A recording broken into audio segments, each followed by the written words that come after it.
Thank you, Dave. Good morning, everyone. In about an hour from now, the man accused of triple murder and the disappearance of a 5-year-old Calgary boy and his grandparents, he appears in court today. 5-year-old Douglas Garland is charged with 2 counts of first-degree murder in the deaths of Alvin and Kathy Lickness and 1 count of second-degree murder in the killing of little Nathan O'Brien. No bodies have been found, but police say there is enough evidence to conclude the trio is dead. Successful prosecution of a murder suspect without bodies of victims does happen, but 2 former prosecutors speaking with City News say it makes the case more complicated.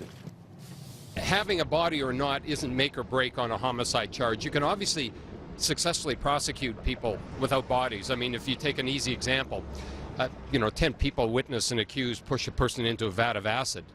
They don't have a body, but they've got a pretty easy murder case to prosecute. It won't be the first case of its kind, that's for sure. There have been a number of cases like that, both in the United States and Canada and around the world. So it makes the task more difficult, certainly, but not impossible.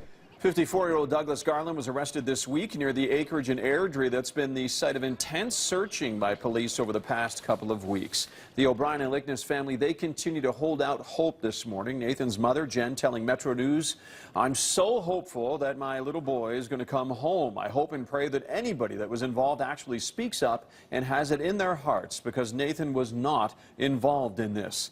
Police have not identified a motive, although they do say they are investigating reports of a business deal gone bad between Alvin Lickness and the accused, Douglas Garland. Joining the families in their grief, a heartbroken community coming together again last night. People gathering here in Park Hill in the city's southwest and in other areas in and around Calgary, releasing green balloons, filling the night sky with love, prayers, and signs of hope. From Cochrane to Chestermere, many people releasing green balloons, wanting to do something to show their support for the families involved. This tragic case is affecting many people deeply. Counselors say you need to take care of yourself as you digest all the information coming out in the news. Experts with the Calgary Counseling Center say people need to come together to talk about what they're feeling. They also suggest being careful about how much you tell your children about what has happened. It's also important to, in a situation like this, it's very typical for a community to really want to rush in and try and help and support the family and friends of the victims. But it's also knowing when to give them the space, because they are grieving and they need that time to be with their loved ones as well. If you find yourself feeling overwhelmed, the best thing to do is perhaps talk with a professional. The Calgary Counseling Center can be reached. The phone number on your screen, 403-691-5991. It's now 8:08.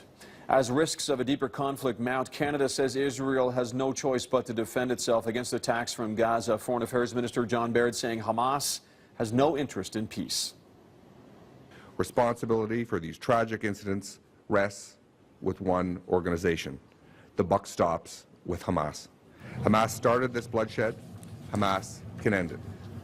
The death toll in Gaza now topping 200 after 9 days of fighting. The Israeli military resuming airstrikes on Gaza after Hamas rejected a ceasefire proposal.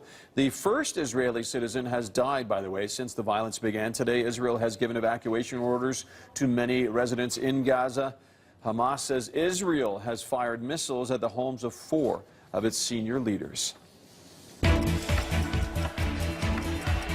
In business news this morning, Stats Canada says the average minimum wage in 2013 was almost identical to the 1975 minimum wage in constant dollars. Constant dollars is an adjusted value of currency used to compare dollar values from one time period to another, inflation being factored in. StatsCan says the average minimum wage was $10.14 last year. In 1975, expressed in 2013 dollars, just a penny less at $10.13 an hour.